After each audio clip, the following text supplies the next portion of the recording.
कि interim government की jurisdiction में ये है, जिस तरह हर्डल्स इन्होंने पैदा किए हैं, ये काम कर सकते हैं कि इतने सारे जो है ये मसाइल पैदा करें और किसी को जो है इलेक्शन कैंपेन करने की इजाजत ना दें? सर मैं तो हैरान हूँ जी, ये निगरान हुकूमत मेरी सियासी जिंदगी की पहली निगरान हुकूमत है जो अपने आकाओं को, यानी कि पीडीएम के जो लीडरान है, खुसूसन मुस्लिम लीग नून के जो इनको नामजद करने वाले थे, उनको खुश करने के लिए, ये तो बिल्कुल ये जो है वो शाह के चेले ज्यादा उनसे चुस्त हैं जी। इन्होंने तो जो हरकत की है, शायद कुछ सियासी पार्टी भी जो है वो भी ये हरकत करने की जो है जुर्रत ना करती कि इलेक्शन का अनाउंस हुआ था उसके दौरान ये लोगों को जलसे नहीं करने दे रहे थे, और आज जब इनका काम सिर्फ इलेक्शन करवाना है, सिर्फ ये इंश्योर करना है कि फेयर एंड फ्री इलेक्शन हो, ये जलसे रोक रहे हैं। कंटेनर्स किस लिए? जलसों के रोकने के लिए कंटेनर्स। और भाई आप कौन है, कितने दिनों के लिए यहाँ है, कितने दिन आप यहाँ पे रहेंगे? क्या उसके बाद आपने पाकिस्तान में नहीं रहना है? कि आपने लोगों को मुंह नहीं दिखाना है कि इस नस्ल सर ये जिस तरीके से ये जो रिटेलिएशन कर रहे हैं, जिस तरीके से ये हर्डल्स पैदा कर रहे हैं, जिस तरीके से इन्होंने जमान पार्क के साथ किया है, ये भूल गए हैं कि जब इनका वक्त आएगा तो इनको ये नहीं लग रहा कि ये लोगों को इंस्टिगेट कर रहे हैं इस बात पे कि जाके ये जाती उम्रा की भी ईंट से ईंट बजा दें और ईंटें खींच के उखाड़ के रखते हैं। ये इस तरफ नहीं जा रही बात? देखें, ये तो खाना जंगी का माहौल पैदा कर रहे हैं। मुझे तो ये लगता है कि ये सोची समझी साजिश के तहत पाकिस्तानी अवाम को इदारों से, पुलिस से, फौज से और सिविल ब्यूरोक्रेसी से लड़वाना चाहते हैं। और मैं इन्हें ये वाजे बता देना चाहता हूँ कि ये पाकिस्तान को डिसइंटीग्रेट करना चाहते हैं। अगर कोई जेन्युइन सियासी कुव्वत आगे आ रही है तो आप उसको रोकने की कोशिश करेंगे, तो आप पाकिस्तान को ब्रेक करने की कोशिश करेंगे। अच्छा शेख साहब, क्योंकि वक्त के अंदर कमी की वजह से मैं अब आपसे तेजी से सवालात करना चाहता हूँ। फरमाइएगा कि 30 अप्रैल की बात हुई थी, फिर उन्होंने आर्टिकल की सिर्फ मेरे ख्याल में आइन शिकनी नहीं की, आइन की धज्जियां उड़ा के रख दी। कोई आइन ये नहीं कहता कि इंटरिम गवर्नमेंट या केयर टेकर गवर्नमेंट 90 दिन से ऊपर जाएगी। कल एक्स इलेक्शन कमिश्नर ने कहा, उन्होंने कहा कि कानून के अंदर आर्टिकल 58 के तहत बिल्कुल ये जगह खाली है कि वो जो है वो एक्सटेंड कर सकते हैं, रीस्केड्यूल डेट कर सकते हैं, जबकि आईनी माहिरीन ने कहा कि बिल्कुल नहीं कर सकते। आप फरमाइए सर, 8 अक्टूबर के पीछे क्या साजिश है? और ये तकरीबन 8 अक्टूबर को भी मुझे तो इलेक्शन नजर नहीं आ रहा है, आपको क्या लगता है? देखिए जी, साजिश जो है वो बड़ी वाज़ेह है। ये देखते हैं कि 8 अक्टूबर पे चीफ जस्टिस भी चेंज होगा, 8 अक्टूबर पे सदर पाकिस्तान भी शायद चेंज होगा, 8 अक्टूबर पे बहुत सी और जो मेजर पोर्टफोलियोज हैं उनके ऊपर लोग चेंज होंगे, और यहाँ कुछ लोग हैं जो इन चीजों को रेजिस्ट कर रहे हैं। ये डेट इसीलिए दी गई है कि वो रेजिस्टेंस उस वक्त नहीं होगी। ये डेट इसलिए दी गई है कि इमरान खान की जद्दोजहद को लंबा कर दो, लोगों को थकाने की कोशिश करो, इनके हौसले पसपा करने की कोशिश करो। मगर मैं इन्हें बताता चलूं कि एक एक दिन आने वाले दिन के साथ ये हौसले जो है ये बुलंद हो रहे हैं और कोई डिस्करेज नहीं होगा, बल्कि आप अपने गले नई मुसीबतें डाल रहे हैं। अच्छा सर, इसमें अगर आप ये सोचें और देखें, आप बहुत गहरा तज़किया रखते हैं और आपको बहुत मुबारक हो कि आप पीटीआई में तशरीफ ले आए हैं फाइनली।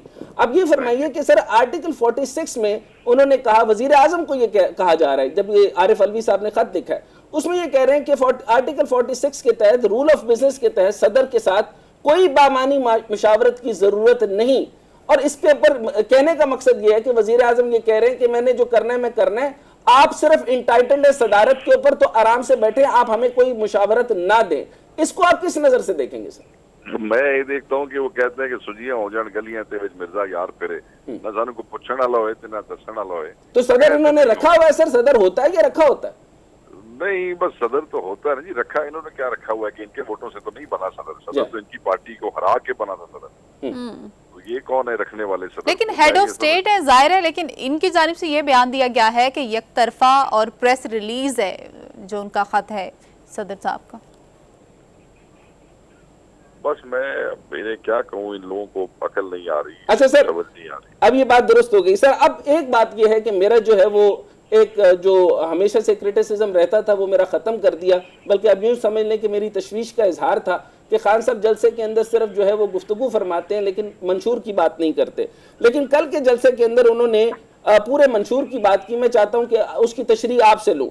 उन्होंने बात की कि ओवरसीज पाकिस्तानी इन्वेस्टमेंट के ऊपर बात की, लॉन्ग टर्म एक्सपोर्ट स्ट्रेटजी के ऊपर बात की, टूरिज्म प्रमोशन के ऊपर बात की, मिनरल्स एक्सप्लोरेशन के ऊपर बात की, small and medium enterprise promotion के ऊपर बात की, एग्रीकल्चर के ऊपर बात की, पब्लिक इंस्टीट्यूशन रिस्ट्रक्चरिंग के ऊपर बात की जो कि बड़ी इंपॉर्टेंट है, और टैक्सेशन नेट की वाइडनिंग के ऊपर बात की, यानी और मनी लॉन्ड्रिंग के ऊपर प्रिवेंशन पे बात की, और वेलफेयर प्रोग्राम के ऊपर बात की। सर ये 10 निकात फरमाइए। नहीं, ये सारे नुक्ते जो है ये इसलिए बताए गए, उन्होंने कहा कि ये वो नुक्ते हैं, ये वो प्लान है जो पाकिस्तान को इस क्राइसिस से निकाल सकता है। अगर इसके ऊपर जो स्ट्रैटेजी जिस तरह खान साहब ने एक्सप्लेन की, खुद भी काफी टाइम लगाया उन्होंने ये बताया कि ये वो तरीके हैं, ये वो रास्ते हैं जो कि पीटीआई गवर्नमेंट इंशाल्लाह जब बनेगी तो वो इसके थ्रू, और यही रास्ता है जो पाकिस्तान को इस फाइनेंशियल क्राइसिस में से निकाल तो सर ये रोड मैप तश्कील किसने दिया है, और कौन सी ईमानदार टीम आप बाहर से लेके आएंगे, या यही लोग जो पहले परफॉर्म कर चुके हैं वही लोग लेके चलेंगे इसको? देखें, मैं आपको बताऊं, मैं खुद बहुत बड़ा नाकिद था, अगर आपको याद हो। जी बिल्कुल थे आप। मैं बहुत सी चीजों पे खुद तनकीद करता रहा हूँ, मगर इतना तो मैं उस वक्त भी कहता रहा हूँ कि टीम जो है वो उस वक्त शायद पहली दफा इनको मौका मिला, और टीम में शायद वो एक्सपीरियंस नहीं था, right person for the right job. लोग अपनी गलतियों से सीखते हैं। मैं ये समझता हूँ कि PTI has learned it. PTI को बहुत सी ठोकरें जो है वो उठानी पड़ी हैं पिछले चंद महीनों में, बहुत से मसाइल का, वो कहते हैं ना, सोना आग में जल के कुंदन हो जाता है। लोग अपनी गलतियों से सीखते हैं। द नेक्स्ट टीम जो कि खान साहब तरतीब देंगे, जो इन्हीं लोगों में से होगी, वो एक बेहतर कॉम्बिनेशन होगा जो बेहतर डिलीवर करेंगे। अच्छा सर, अब शेख साहब ये बताइए कि अब आगे का क्या लाहे अमल है, क्या नजर आ रहा है? इलेक्शन की तरफ से बहुत सारे वजनी लोगों की तरफ से, नून लीग की तरफ से खास तौर पे कहा जा रहा है कि कोई किसी न किसी सूरत में जो है वो इमरान खान को राहुल गांधी बनाना ही बनाना है, यानी नाअहल करना है। अब अवामी रेफरेंडम आपके सामने, इसके साथ ये और क्या तरतीब लगाना चाहते हैं जिसकी वजह से खान साहब को ये रोक सके? इमरान खान साहब का तो ये उनको नायल करने की जो साजिश बड़े अरसे से कर रहे हैं, वो तो डॉक्टर साहब वैसे इस वक्त इररिलेवेंट है। इस वक्त तो लोगों की नजरें, अवाम की नजरें, पाकिस्तान की नजरें, खान की नजरें सबकी सुप्रीम कोर्ट की तरफ है। ये जो इन्होंने आइन की खिलाफ वर्जी की है और इलेक्शन को इन्होंने रोका है और 8 अक्टूबर तक ये ले गए हैं, सुप्रीम कोर्ट की तरफ सारा पाकिस्तान देख रहा है। बड़े बड़े वकला। लेकिन शेख साहब यहाँ फरमाइएगा कि सुप्रीम कोर्ट की, शेख साहब यहाँ फरमाइएगा, मैं समझना चाहता हूँ आपसे कि सुप्रीम कोर्ट जो है उसकी जजमेंट आ गई, अब जजमेंट के ऊपर जो है उन्होंने अमल नहीं किया और 8 अक्टूबर कर दिया। जब ये इनके ऊपर हाई ट्रेजन लगेगी या जो भी केस लगेगा, जो भी मामला बनेगा, तो सिर्फ इलेक्शन कमीशन या चीफ ऑफ इलेक्शन कमीशन के ऊपर लगेगा या हुकूमत को भी साथ में लिया जाएगा? देखें जी, बेसिकली तो ये चीफ इलेक्शन कमिश्नर को पूछेंगे और चीफ इलेक्शन कमिश्नर वहां जाके कहेंगे जी हुकूमत ने मुझसे कोऑपरेट नहीं किया, तो आगे अदालत पूछ सकती है। देखिए, मैं तो उनके बिहाफ पे नहीं बोल सकता, अदालत पूछ सकती है कि तुमने आर्टिकल 220 क्यों नहीं इन्वोक किया। एग्जैक्टली जिसके लिए तुम लोगों को कहानियां सुनाते रहे हो कि जनाब अगर ये ना हुआ तो मैं आर्टिकल 220 लगा दूंगा। तो 220 लगाते ना, तू भी यकीन कर देना ना जी बिल्कुल सही। अगर 220 लगा लेते और फिर भी हुकूमत आके से इनकारी हो जाती तो फिर इनका हक बनता था और उसमें फिर कंटेम्प्ट लग सकती थी। फिर ये वापस चले जाते हैं हुकूमत के खिलाफ सुप्रीम कोर्ट में चले जाते हैं कि जी आपने मुझे ये कहा था, मैंने आर्टिकल 220 लगाया है, हुकूमत फिर भी मुझसे कोऑपरेट नहीं कर रही, तो फिर तो इन्हें अदालत लग सकती थी, हुकूमत के ऊपर भी लग सकती थी और शायद ये बच जाते। बट अब तो इनसे ये पूछना है कि आप तो कहते रहे कि मैं 220 लगाऊंगा, लगाया क्यों नहीं आपने? आपने भी आखिरी वो नहीं किया, तो ये तो इसमें तो इन दोनों पे लगेगी जी।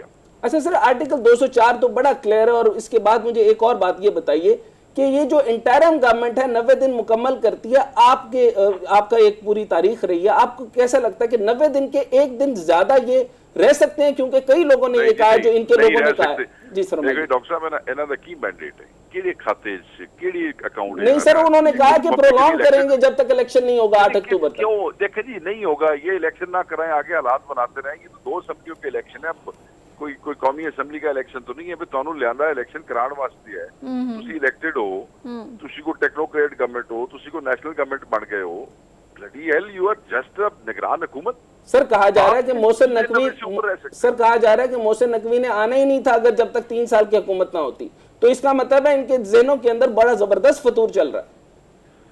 नहीं सर, 3 साल के ने विखे ने अपना डॉक्टर साहब, ये जो भी आता है ना वो किसी का दिल नहीं करता जाने को, और लोगों का दिल होता है कि किसी भी साल जाइए ही ना, पर पता तब लगता है जब लोग कान से पकड़ के। अच्छा सर, असद उमर साहब ने अब ये दावा तो दायर कर दिया, अब उसके ऊपर केस फाइल कर दिया, आपको क्या लगता है सुप्रीम कोर्ट की तरफ से क्या सजाएं, माकूल सजाएं और मेनली क्योंकि बहुत बड़ी आइन शिकनी है और आइनी बहरान पैदा किया गया, और ऐसे मामले, ऐसे वक्त में जब IMF के साथ बातचीत चल रही है, तो ये फरमाइए कि क्या आर्टिकल 6 के धारे के अंदर आते हैं या कोई और आर्टिकल्स लगाएंगे ताकि आसान सजा नहीं, मिले? मेरा तो देखें, हमारी पार्टी का तो यही ख्याल है कि इन पे आर्टिकल 6 के तहत कार्रवाई होनी चाहिए।